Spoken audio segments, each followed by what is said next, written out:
took the walk. Ladies and gentlemen, welcome back to John Dudley Speaks. I'm your host, Angelic Croons. Today's episode of John's Perspective is yet another double feature. I also have my review of Lupe Fiasco's Samurai up on the channel. Check it out. James Blake, Lil Yachty. Who would have thought? Atlanta rapper Lil Yachty got his start in the SoundCloud era, eventually breaking through with his 2016 tape Lil Boat. Riding that trap wave, Teenage Emotions, Lil Boat 2, and Nothing to Prove came in the late 2010s. But by the release of Lil Boat 3 in 2020, the SoundCloud era had reached its apex, demanding artists like Yachty to shift their aesthetics in order to remain relevant. 2023's Let's Start Here moved the needle for Yachty, employing 70s psychedelic rock into his R&B leanings, which provided him the cultural cred to keep the music industry on its toes. On the other hand, English singer-songwriter James Blake has been active since the early 2010s, reaching global popularity in 2016 with The Color in Anything. His collaborations with Bon Iver and Rick Rubin on that project pointed to his fusions of indie rock and alt R&B, but it was his features on King's Dead in 2018 and Astroworld as well that cemented him as a cheat code for the rap genre. 2019's Assume Form, 2021's Friends That Break Your Heart, and 2023's Playing Robots into Heaven were all sonic evolutions for Blake's songwriting and his approach to production. And naturally, progression is a part of his DNA as an artist, which also explains his appearance on Metro Boomin's Spider-Verse soundtrack. So is Bad Cameo the right mixture for both Yachty and Blake at this respective point in their careers? Well, it's not a perfect match, but it is a strange new step into uncharted waters for each artist.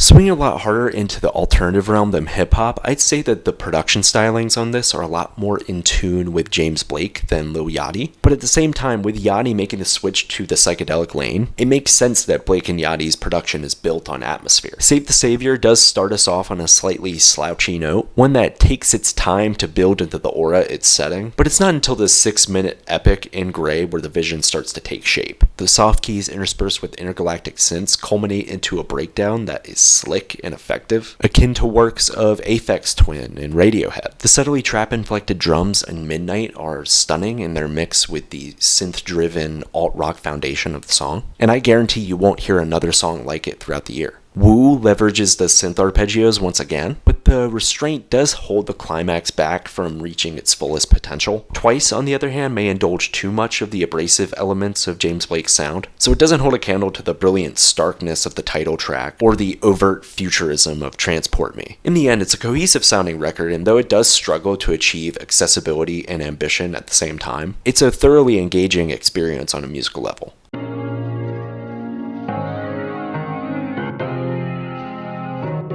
Like many James Blake projects, the songwriting focus often steers us into themes that are in the abstract, but when he's clear, it's an interpersonal struggle that doubles as an external, relatable idea. Missing Man is a perfect example of this, expressing the difficulty of fame on friends and family, and though this is more of an explicit tour into Blake and Yachty's mind frame, the title track uses subtlety and implicit lyricism to supplant the image of a failed connection in the minds of the listeners. That kind of writing floats across this record, and it's quite riveting, but at times Yachty's one-off lines really throws the vibe out of whack. The opening verse of the album, Save the Savior, is unserious in my opinion, slipping into a brag rap tone that really doesn't continue in the rest of the record. And that leads me to my next issue, which is the convergence of these artists when it comes to storytelling. For every In Gray, Midnight, and Transport Me, we have a Woo that is unfocused and untethered to an identifiable theme. So that although there are strong moments lyrically on the last two tracks specifically, there's difficulty in getting both lyrical approaches to entangle naturally.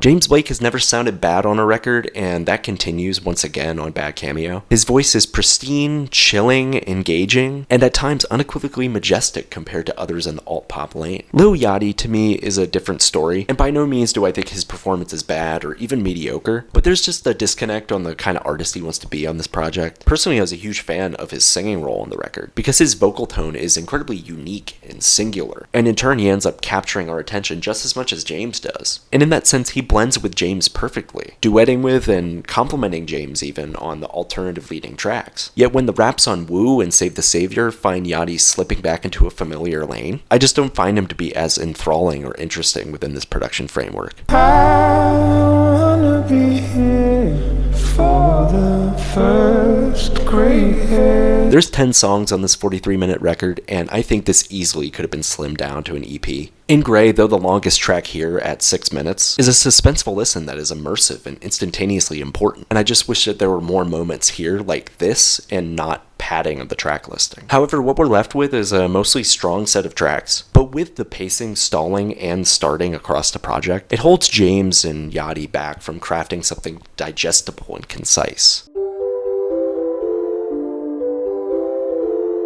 They say I love too deep right away,